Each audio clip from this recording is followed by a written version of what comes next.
welcome to a new episode of the Rebel Radio podcast. And I just noticed your thing on Zencaster. What does it say? John Cena? Yes. John Connor. John Connor. Yes. Yeah. Yes, the leader of the resistance and the one true hope to save the future. Yeah, but it's not always he fucking dies, man. So I don't know. He does. He does die, technically. I mean, Dark Fate was technically the second sequel, and and he dies. So yeah, that sucks. And he dies, before he's able to lead the resistance. So that sucks. It's not the best name to go by. Yeah, I guess not. But yeah, man, here we are recording a new episode, and you're a bit far away for once. Yeah, a bit far away, man. Down here in not too far away from a historic piece of Texas land.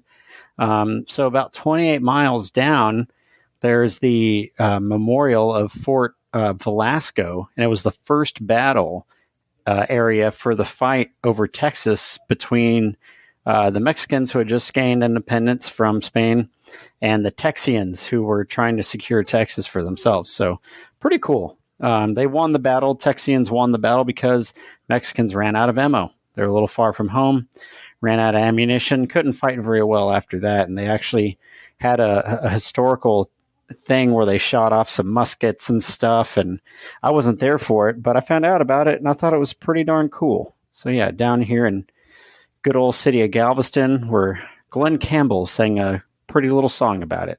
So cool stuff. Wow. The Glenn Campbell reference. Yes. The great Glenn Campbell. Came out of absolutely nowhere, but sure. Yeah, man, it's we're a few days from the 4th of July in America. So, it's people are prepping up for that, even though down here in Tejas, it's hot as F, man. Hell yeah, dude.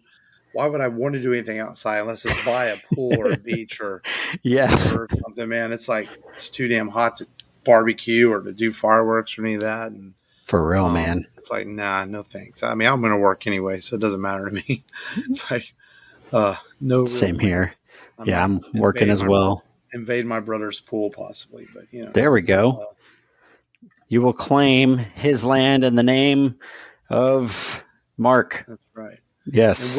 And with that, it is Tom Cruise's birthday on July the 3rd, and we always it's kind of been an unplanned running gag over the last few years where we'll shout out "Happy Birthday, Tom Cruise" or something. Happy birthday, Cruise! I know we've done some Cruise movies around his birthday. I think Top Gun one year and a couple other ones, and it is kind of by design and kind of just became an accidental thing around the 4th of July to celebrate some Tom Cruise. And we've said it before on the show. You can hate on him for his scientific religion beliefs or whatever, but the guy is flat out entertains people, man. That's what he does. He makes entertaining films and entertaining movies. And the one we're talking today is going to be fun to talk about because it's highly entertaining. And so happy birthday, man. And the dude is going to be 61, man. Yeah, 61. He's still doing his own stunts. He's still hanging out of friggin' airplanes and just, doing death-defying stunts in order to please us, his fans. Flat out entertaining, and I think he's done a good job of changing his reputation over the last few years. It's just everyone who talks about him says he's a super nice guy. The way he treats people, on set, he looks out for people. He befriends people. He takes on young actors and teaches them. Miles Teller had great things to say about him on the set of Top Gun Maverick, and a lot of the other young people that have worked with him. And he's one of our great movie stars of our generation for sure. Definitely, man. I mean, everything he does, he's going to put his all into it. Literally, his safety, his well-being, and he's going to bring it every single chance he gets. Yeah. I mean, the guy, he claims to this day, he still watches one movie every day. He studies his craft. I mean, this past week he was seen a couple nights ago. He went to a theater to see Indiana Jones for a screening, and he posted some pictures of going to see the film. And, he's a big supporter of the Flash movie we did last week and talked about how much he loves it. The dude loves cinema. He loves entertaining people. And we're going to talk about him some today and some Tom Cruise and happy birthday to him and talk Mission Impossible Ghost Protocol here in just a little bit. But Tom Cruise. Tom fucking Cruise, baby. We'll talk some more in a little bit. I don't want to talk the whole opening about Tom Cruise. Yeah. I start realizing sometimes that he's probably one of my favorite actors, because I always know he's going to bring it. So. Yeah, man. And no matter what he does, he can do a lot of stuff, I feel like, from his Jerry Maguire stuff to his Mission Impossible. Yeah, Jerry Maguire is great. But before we get to that, let's talk about some things we watched this week and talk some news, and we'll get to some Tom Cruise business here in just a little bit. But I watched the Stan Lee documentary that's on Disney Plus, and it's okay. I was expecting more from Disney. And Disney, a lot of their making of specials have been on Disney Plus, and some of the documentaries have been out so far have been really good. But this one was, man, I think the one that was it, A&E or somebody did a few years ago was better, and this uses some of the A&E footage.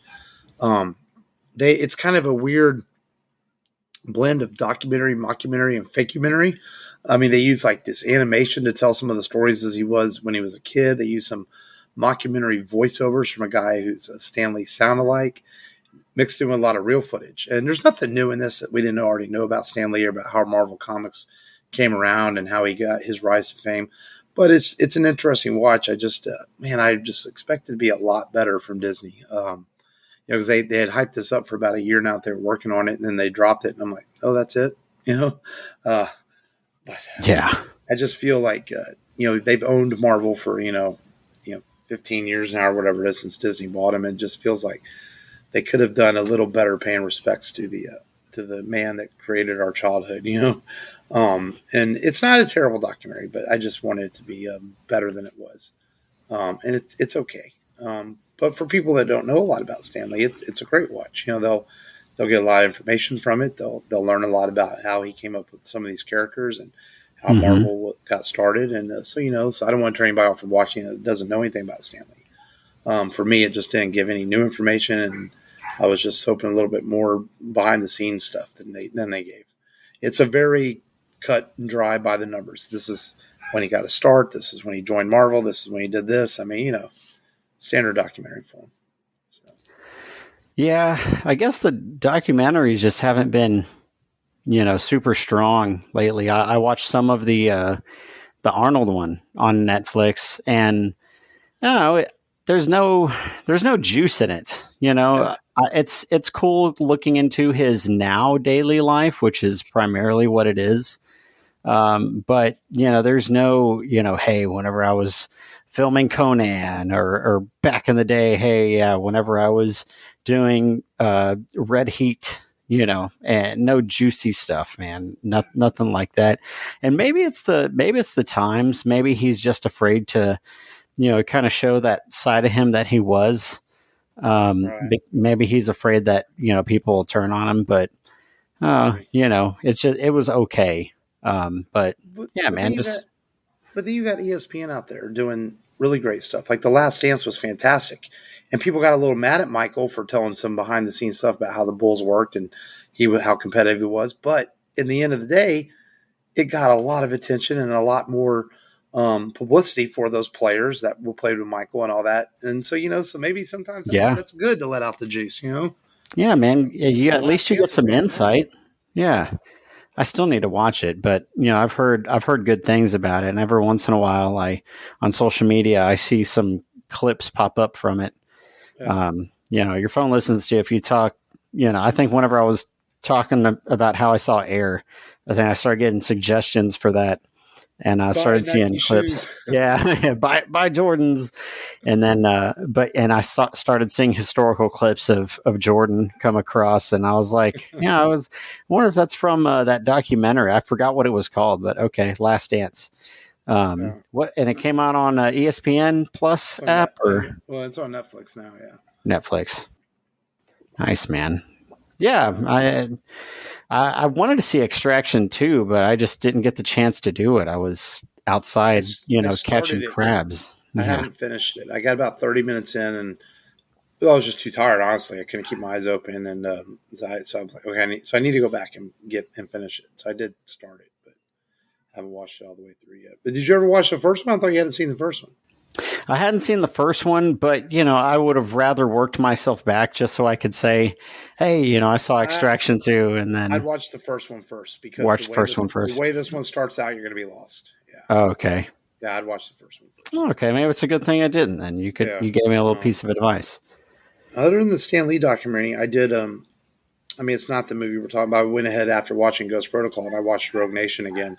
And I'm going to try to watch Fallout before Dead Reckoning comes out, just so I can be fully refreshed, going into Dead Reckoning. 100% caught up. And Rogue Nation is fantastic as well. And there's a kind of a pattern I noticed the Mission Impossible movies that we'll talk about when we get to Ghost Protocol. And I never occurred how different the 6 movies are so far, but also how they do have some real similarities that I guess they're themed on purpose for the Mission Impossible movies. But we'll talk about that here in just a little bit.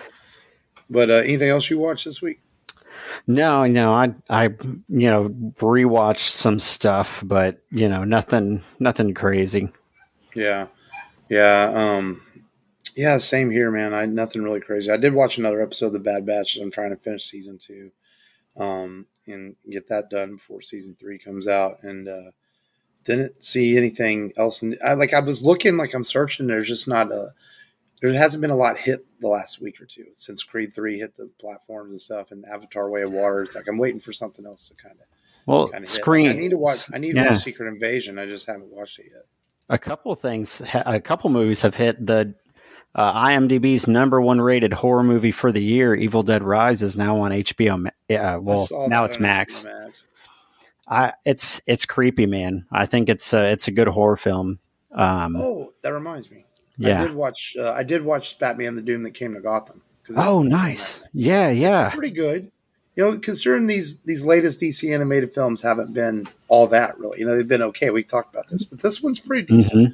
It's still not great, but it's good. I think it works because it's an Elseworlds tale. Okay. It's Batman in the 1920s, and it's almost like a steampunkish type thing, and Oliver Queen's in there and everything. And it's nice. It's interesting. It's not bad.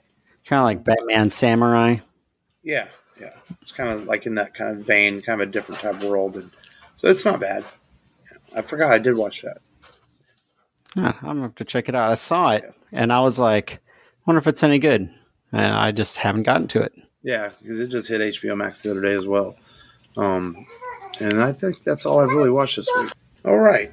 Well, so short. We slacked off this week. But it was a short week. We both watched a lot of stuff last week. So a little bit of news to talk about then before. There's been this on again, off again Spawn reboot has been talked about for a few years now. At one point, McFarlane was going to direct it himself with Jamie Foxx starring, which I thought was bizarre. I'm like, McFarlane, mad respect for you and your artwork and stuff, but you're not a movie director, No. And but I didn't realize that this has now been shopped to Blumhouse Pictures, and Jason Blumhouse and his company intend to make a Spawn reboot, and they want to have it out by the year 2025.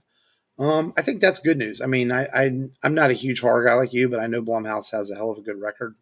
They do with the things they've done, and they don't do just horror. They have their A24 section of films as well, which I think is Blumhouse A24 also.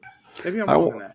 I need to look. If I told you, I could be lying. Yeah, but Blumhouse, Spawn might be in good hands. But I think at one point it was Jamie Foxx as Al Simmons, and they wanted Jeremy Renner to play Twitch and stuff. And but I think they've moved past that. I'm sure they're probably going to go younger at this point, because if they want to franchise it, they're going to go a little different direction. Michael B. Jordan. I think you could go Michael B. Jordan. Really? He's getting older, but he's still young enough to where you could do Spawn for a while with him. True. I mean, I just want it to be good. That's my thing. I hope they make a good Spawn movie, because we just covered the old 1997 one recently, and while it's a fun watch, it's not good. Yeah. So it's time for a good Spawn movie. So hopefully over there at Blumhouse they are able to do so. Big news this week. We know who's playing Superman and Lois Lane in Superman Legacy. James Gunn's reboot of the DC universe, which is coming out in the year, in the year 2025. As with Superman Legacy, James has written the script and is also going to direct it. And our Superman Clark Kent is going to be David Corenswet. I guess that's how you say it, Corenswet. Yeah, Corenswet. Don't know a lot about this guy.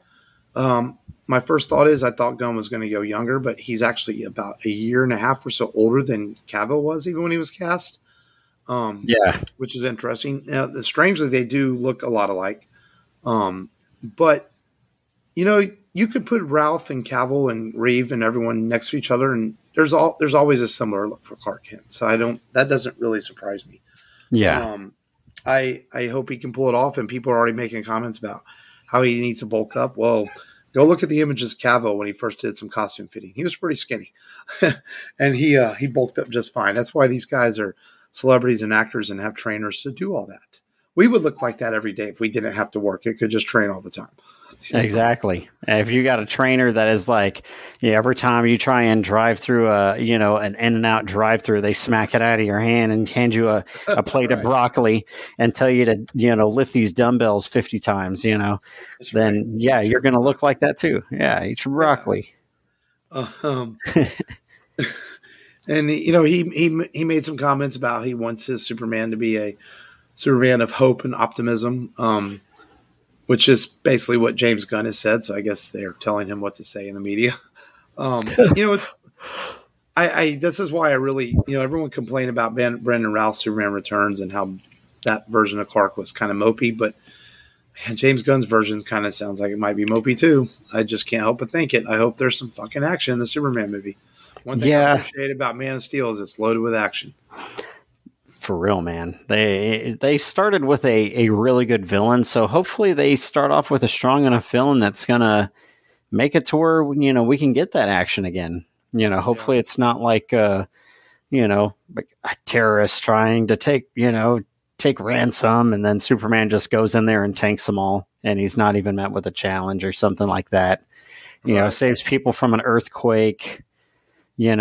That would be my fear, that he tries to go like too campy, like too retro. Come on now, Reeve saved people from the earthquake. Come on, that's not I know, but it worked for that time. I think now you need a little bit more of that action. There needs to be some combat, maybe a giant spider, huh? Oh, Lord. Our Lois Lane is going to be Rachel Brosnahan, I guess. Brosnahan. She looks familiar. I only know her from her Netflix show, which I only watched in passing, and I remember her being good in that. She looks more the Margot Kidder Lois Lane, I think. But I really like Rachel McAdams Lois Lane. But she seems to fit more of a retro vibe to her, if that makes sense. Yeah. I'm glad I didn't only think that. Yeah, I mean, I don't know a ton about her either, but she looks the part, and one thing about Gunn is, despite my thoughts on how he might play the DCU, is that at least his casting's always pretty solid. Yeah. I mean, who would have thought David Bautista would have made a great Drax, and he did, So, I mean, I trust him when it comes to that. So I think that he did a good job picking the actors. I also like the fact that we're not going to get a Superman origin. It's going to be straight into it. In fact, the Authority already exists in this universe too, and in some ways, when he said that, I think he was hinting at us seeing the Authority in Superman Legacy, just by those comments saying that they already exist in this world. So that would be neat. We do know Lex is in the movie, because there has been. It's pretty much confirmed there's actors testing for Lex, so there is going to be some version of Lex Luthor in the movie. And is he the main bad guy? We don't know, but I mean, he's definitely in the film from what they're saying about casting and stuff. So. We'll know more soon, but got a couple of years till it comes out, till we get this new DCU. So, and then last bit of news, some conflicting information this week. You have an artist over here running his mouth saying there's no way Spider-Man Beyond the Spider-Verse is done by March. There's no way. He says this movie's going to get pushed back maybe a year, maybe 2 years. Then you had a conflicting report from a supposedly Sony email saying Beyond the Spider-Verse was coming out in 2026. We had another email from Amy Pascal, the producer of Spider-Man Beyond the Spider-Verse, who basically said, no one knows anything. As far as we know, the movie's still coming out in March, but she never confirmed it was coming out in March. She just kind of said, we're working our hardest to get the film done. A lot goes into this. And, but if you read between lines or email, it sounds like we might have to wait a little bit longer for Beyond the Universe. Yeah. I don't think we're going to have to wait 2 years longer, but it feels like, maybe it's not going to make it out by March. I mean, it took them 4 years to animate that spider chase in the movie. Right. So it's like, if there is any scene comparable to that, which you'd have to say, logically speaking, they're going to have something comparable to, like, Yeah. Remember, though, Matt, this movie was supposed to be out 2 years ago. So the movie even though the producer said they were working on the film all the way up till its release, originally it was supposed to be out, and they kept getting pushed back. So they've been working on Beyond the Spider-Verse for a while as well. So that's true. So hopefully we don't have to wait too much longer to see what happens after that incredible cliffhanger. I'll accept a couple months, but anything longer than that, I'm going to be pissed off. Want to see it, man. I know, right? See how it ends. At least as of now, I know we're fixing to get into Ghost Protocol.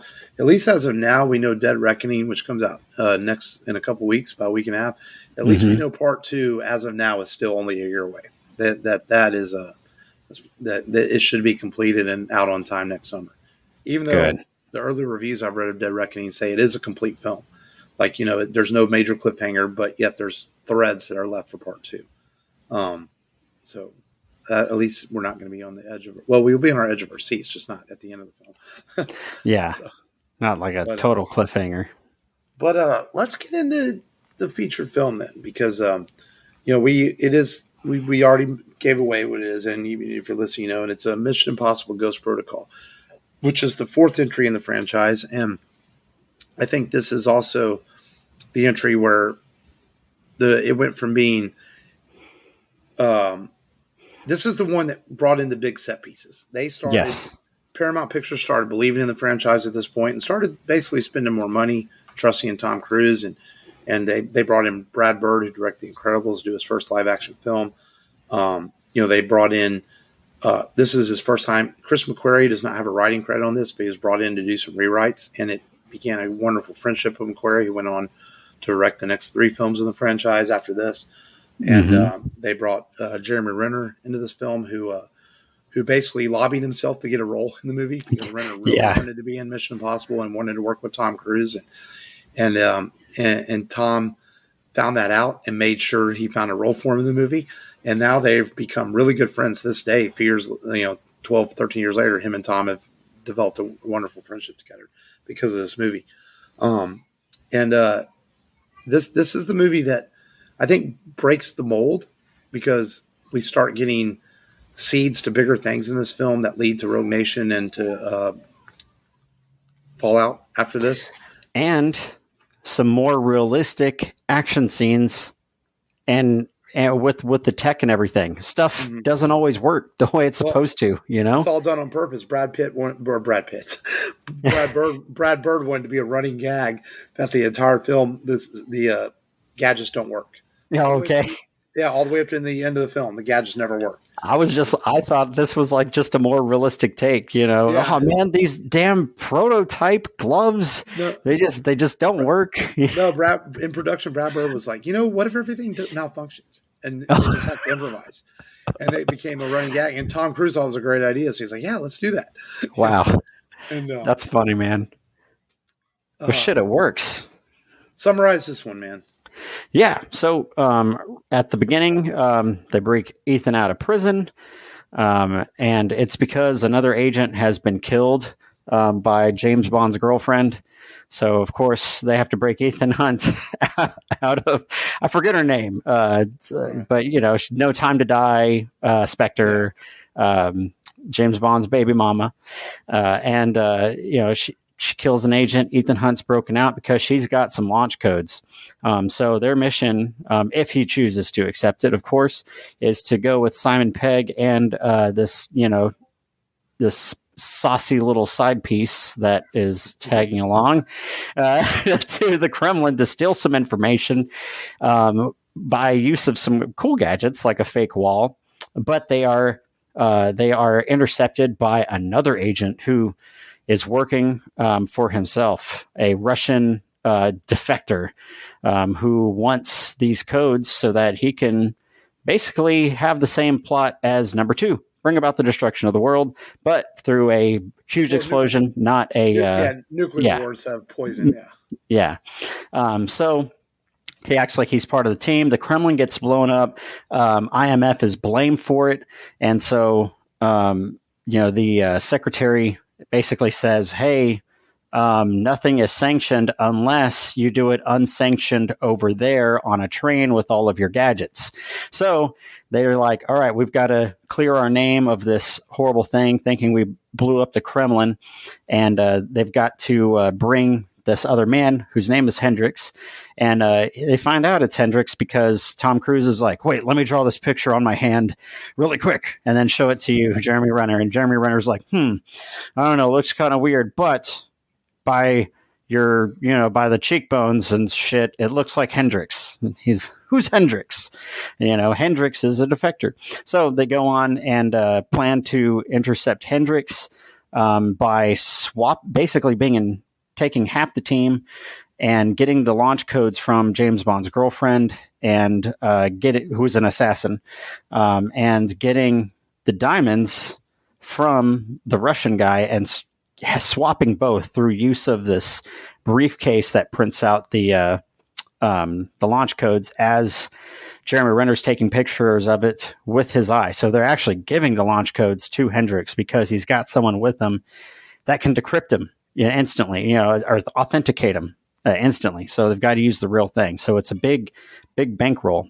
They lose Hendrix in this big sandstorm, and then it all leads up to the end where Hendrix launches the missile, and they've got to try and get the briefcase now to stop the missile from actually detonating, just basically kill it in the air so it falls as just a dud. And it's pretty intense. Actually in multiple parts of the film, but really, really at the end when they're trying to stop a nuke that's already in the air. So it's pretty damn crazy. So, they're trying to clear their name and hopefully the world doesn't get blown up in the meantime, which I don't get. Why does he want to destroy the world? You can't enjoy that, They're like, okay, everybody's dead. What happens? It's just because he's evil. Yeah. Why can't he be like a 007 villain and just, ask for $1 billion, Right. It makes more sense.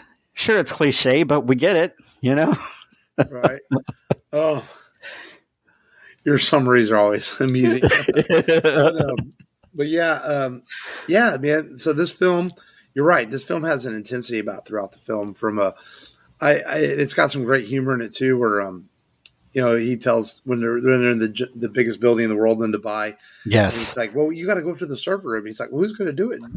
And Benji's like, well, I got to be on the computer. I'm just going to sit here. I'm the computer guy. He's like, and then Brant's like, I'm just the analyst.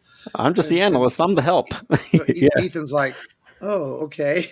So he has to use these devices to climb this window, which is virtually impossible, but it makes Spider-Man gloves. Yeah, it makes such an incredible sequence though. And he almost falls a couple of times. He gets up there and he breaks into the window, and then the gloves aren't working. So he's like, how do I get out of here? And he ties himself to a fire hose. And a la Die Hard. He's like, oh yeah, I saw John McClane do this. Then he tells him, then Brant's like, I don't think your rope's long enough. And he's like, no shit. No shit. There's a really good little humor in the whole Dubai sequence, I think, in this that works really well.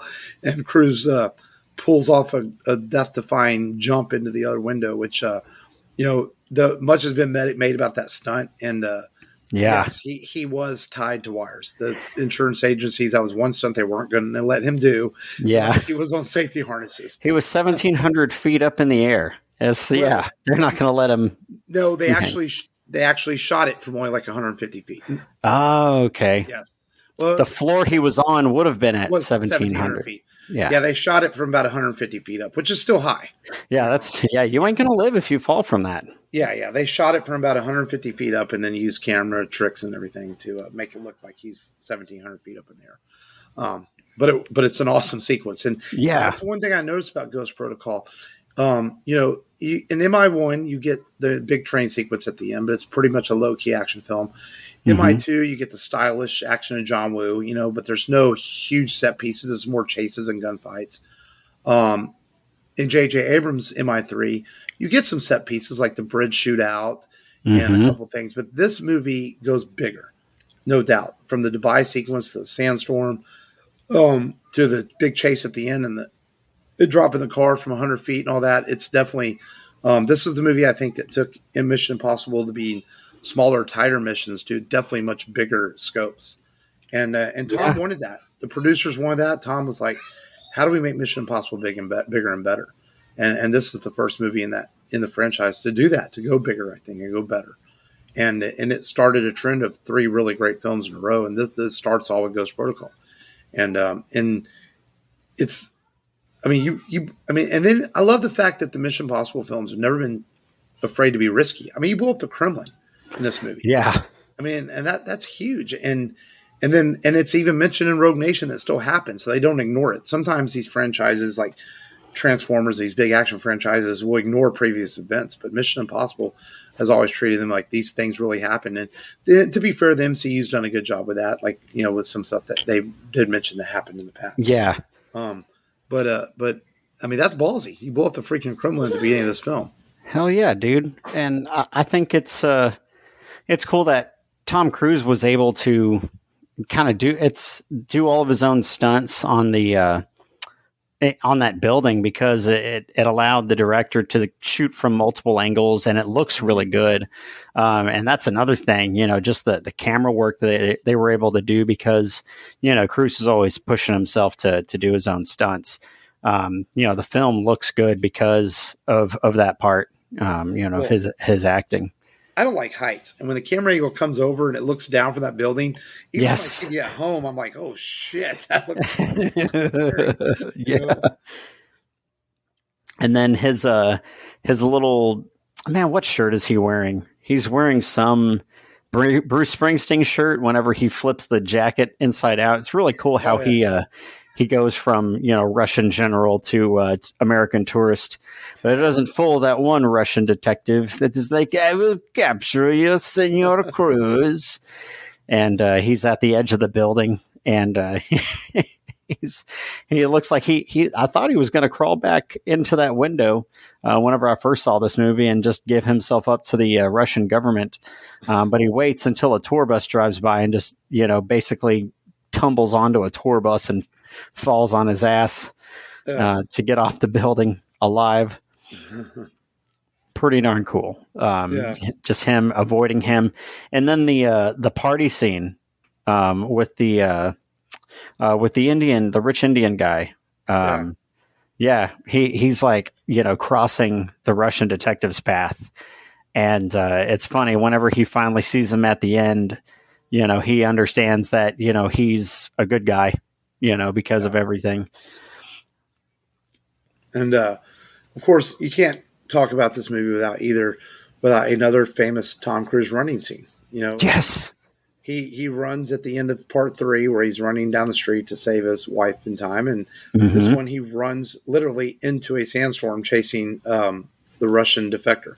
He runs hard too. He runs hard and he runs far. I'm like, he just the on-screen events make it feel like it's had to be a mile and a half as much as he runs into sand. For real, man. He's grabbing clothing off these clotheslines as he's going to try to protect his mouth. And I'm like, he goes any harder, he's going to break the Speed Force, and he's going to end up in a Minority Report in a chromosphere, looking at his life through multiple universes. And in school I was reading, they had to shoot that a certain way because when the sand that they used for the sequence came out looking just red on screen. So they had to they had to use a different frame rate to make the sand look different, if I remember right. Okay. It was looking wrong. It didn't look like sand, so they had to do something to make it look different. And And it is a practical effect. They use sand machines and stuff to try to make it look as realistic as possible. I want to say there's a James Bond movie. One of the Daniel Craig James Bond movies has a big sandstorm in it, doesn't it? And he's trying to drive against it. Is it the Skyfall or Quantum of Solace? Maybe it's Quantum of Solace. Quantum of Solace. Yeah. Yeah. I don't remember. But yes, and then after he runs hard, he almost gets ran over by a car, and the car flips over him, and and the bad guy escaped at that point in the movie. It's the only time someone uses a face mask, and it's not Ethan Hunt, because his malfunctioned. It looked like friggin' Homer Simpson's makeup gun, if you know your Simpsons episodes, when Homer Simpson decides to make that makeup shotgun as an invention, and he tests it out on a dummy, and it comes out looking like Krusty the Clown. Those masks looked like they were pretty bulbous and over makeuped and stuff in the film. Another funny, piece of hilarious scenery. But yeah, gets away in the sandstorm. Same actor, by the way. We didn't mention it. Same actor, by the way, who played the bad guy in John Wick, the first John Wick movie. Oh, really? Yeah. He was the crime boss whose son went into John Wick's home, killed his dog, stole his car, and then he calls John Leguizamo's character, and he's like, "Why did you slap my son?" Same guy. I know he's in something else. There's a couple actors that are in a couple different things. I know Galloway, that actor was in Lost. I know you're a big Lost fan. And of course, Simon Pegg is back. Jeremy Renner's back. Jeremy Renner's first appearance in a Mission Impossible film, which I, didn't realize at the time that they had casted Renner as a possible replacement for Ethan Hunt. If Tom Cruise ever decided to give up. So I guess Renner is, at the time was cast to possibly replace Cruise if Cruise didn't want to do this anymore, which makes sense because that drop on the line where he has to sprawl out just like in Mission Impossible 1 almost looked like a rite of passage, Yeah, and makes sense. I mean, because, at some point, Cruise is 61. He's going to have to stop. Well, he says Dead Reckoning's it after part 1, part 2. That's it. But this franchise has been so successful for Paramount. I do think that they'll try to continue on with other actors at some point because, have to. And that's okay. I think Ethan Hunt is a very important character, but I don't think he's it's designed a little different than an iconic character like Indiana Jones or something. I think you can tell more Mission Impossible stories with other agents. Yeah. And I think that's okay. And who's to say Tom wouldn't come back in a role as he gets older as a mentor role, in the movies? Yeah, become the secretary or something like that. Get into that kind of a role. Yeah. But the pattern I noticed watching these movies recently and watching Rogue Nation and stuff, you notice that the Mission Impossible films, like. Not so much the first one, but it kind of started with part 2, then part 3, and definitely part 4, where you have these major climactic set pieces in the middle of the films. And then the endings are a little more low key. Like John Woo, it's just Ethan versus Doug Ray Scott's character, 1-on-1. Part 3, it's a kind of a 1-on-1 fight between Philip Seymour Hoffman and Cruise, and the big sequences in the middle. Yeah. With the airplane, the bridge. And same with part 4, the big sequences in Dubai and everything in the middle of the film. And the end is kind of a mano-a-mano fight in this airline or carport place where they sell vehicles. And it's intense because they're trying to start a nuclear weapon. But the climaxes are a little bit more low-key, and they continue in Rogue Nation. I mean, all the big climaxes are in the middle of the film, and then the end is just Solomon Lane chasing Ethan Hunt, and they capture him in a box. Yeah, you're right. I've noticed that there is kind of a pattern to that with bigger climaxes in the middle of the films. That's like, I forget which film is the one where of course we find out at the end of this film that his wife isn't actually dead, right. But she was made to be thought dead to expose a mole.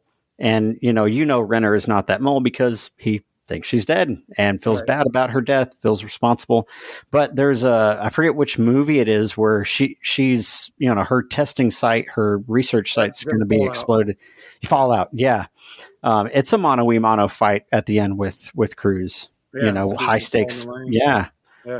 Yeah. So it's that's an interesting pattern that you've kind of deduced. And every secret agent film kind of has its formula. You've got the 007 films for a long time. They had their formula. You have you've got James Bond. There's a Bond girl. And that Bond girl can be good or bad or both. It could be two Bond girls in the film. There's always a Q, a person who conveniently gives that person their gadgets that they're supposed to use on that mission. Ethan Hunt also gets those gadgets. James Bond gets those gadgets. And James Bond happens to use those gadgets throughout the film. So there's there's formulas within these, there's, always a formula with these spy movies. It seems like, that just seems to make them tick and helps move them along. And the audience seems to know about it most of the time, but because it's entertaining stuff, we just like, hey, it's cool, man. Just keep giving us the same kind of formula. Just put a different spin on it, and we'll still love you for it. But wouldn't it be funny if one of these spies gets the gadgets they're supposed to use on the mission and they never have to use any of it? Like, just everything goes smooth, and so they just take it home and they're like, oh yeah, here's the fucking wristwatch explosive I was supposed to use. Guess I'll just take this home and keep it in my sock drawer. Yeah, no, you're right though about these. I always like the spy and espionage genre, and I think there's room for more. From the Bourne Identity films to James Bond and Mission Impossibles. I mean, there's been some really good franchises, and it's a good genre. It's exciting. Yeah. I mean, it's just point blank. These are the type of movies. That's why you go to the movies, because they're always highly entertaining. They tell good stories. They're big thrilling moments. They're sometimes very scary real world scenarios, but that's why we go to these movies, to watch our heroes save the day, whether it's Ethan Hunt or Jason Bourne or James Bond. Exactly. And the role of a secret agent is like a boy's, dream, from whenever he's little all the way up until we're adults. Oh man, wouldn't it be cool to be a secret agent? Hell, Arnold wanted to be a secret agent in Total Recall, right. So it's like, what guy doesn't want to have a scenario where he gets the girl, saves the day, saves the planet, becomes the hero? It's a fantasy for us, and we're gonna come and see it every time. Yeah, no, absolutely. And it's hard to believe this franchise is almost 25 years old. I mean, 1996 is the first one came out. Yeah, it took almost 5 years to get the sequel made. I mean, part 2 was like 2001. So the franchise got off a bit rocky, and not because they weren't successful or anything. It's just, it was just the way it kind of worked. At the time, it took a bit. A lot of movies come out every 2 or 3 years from their franchises. There's been a little more gaps between these, but to be fair, like Dead Reckoning comes out the 12th. It was supposed to be out almost 2 years ago. It was originally a 2021 release. Yeah, that's right. But COVID has caused a lot of setbacks. A lot of delays, man. As we know with all these films. And it's hard to believe that we're still getting movies like Dead Reckoning that were supposed to have already been out. And they're just now coming out because of COVID things. And then Mission Impossible became a victim of Top Gun getting pushed back because the movie was ready.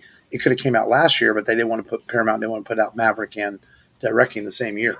So I wouldn't want to put anything up against Maverick, man. That's a death wish. And the early reviews of Dead Reckoning are saying it's on Fallout level, so it's just as good as Fallout. And Fallout's considered, the best of the franchise, one of the best action figures of the last decade, or action movies. Action movies, yeah. And early reviews of Fallout are ranking it right up there as just as good. So, I'm excited to see it. I mean, I realized it was a Wednesday release, even though I'll probably wait till that weekend to go see it. Yeah, I saw that. I think you can actually see it Tuesday. But I think the earliest I can see it is Wednesday, actually. So I'll definitely go out and see it Wednesday. Yeah, it's about 2 hours and 40 minutes. This new one. So Oof. Yeah. But it's going to be good. I'm excited. I can't wait to see it. But I've enjoyed this franchise a lot. And then thank you, Mr. Tom Cruise, even though I know you're our podcast, for giving us this franchise and just for giving us highly entertaining movies over your career. And happy birthday, Mr. Tom Cruise. Yes. Happy birthday, dude. Yeah. And but before we get out of here, let's talk about next week's film, man. We're going to do another theatrical release, and it comes out this weekend in theaters. And so some of you may have already seen it and I will have seen it by the time y'all get this episode released. And that is Indiana Jones and the Dial of Destiny.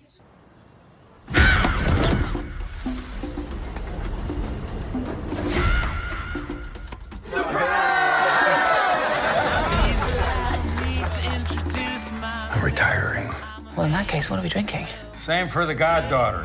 Dad told me you found something on a train during the war. A dial that could change the course of history. Why are you chasing the thing that drove your father crazy? Don't move. Please get out of here. Stop! Sorry. Helena! Dr. Jones, get him.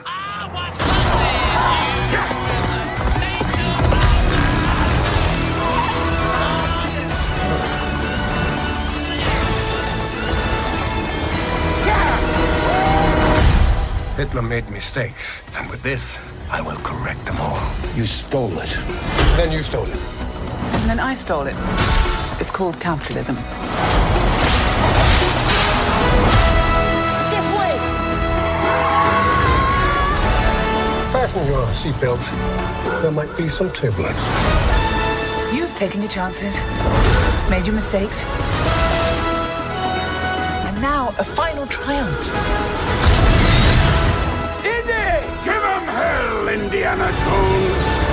A few times in my life I've seen things. I've been tortured with voodoo. Been shot 9 times, including once by your father. Sorry! But I've been looking for this all my life.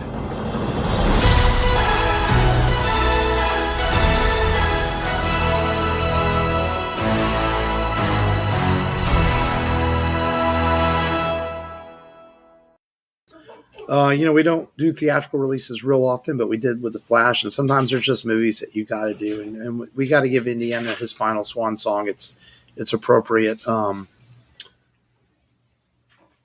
away party. Going away party, his final bout. I mean, they're already talking about how there could be a female Indiana Jones to carry on the franchise. So that he's, it's his final bout. Yeah. But I'm excited to see it. It's one of those movies I'm not even paying attention to the reviews. Some of the fan reviews are starting to hit, and it seems like most fans are enjoying it. I mean, they're saying it's not their favorite, but it's hard to ever top Raiders or Temple or Last Crusade originals. But most fans are enjoying it, and that's what I'm going to do. I'm just going to go enjoy it and have a good time watching it, and it'll be like revisiting an old friend because it's one of my favorite. Go on an adventure, man. Pop culture characters ever created. So, I'm excited to see it. So that'll be next week on the show. We'll talk Indiana Jones and the Dial of Destiny. Yes. But until then, this is the Rebel Radio Podcast, and go to rebelradiopodcast.com for all your Rebel Radio needs. But until next week, continue to stay safe. And this has been Mark. This has been Matt. Until next time, as always, remember, just go there. Just go there and do it.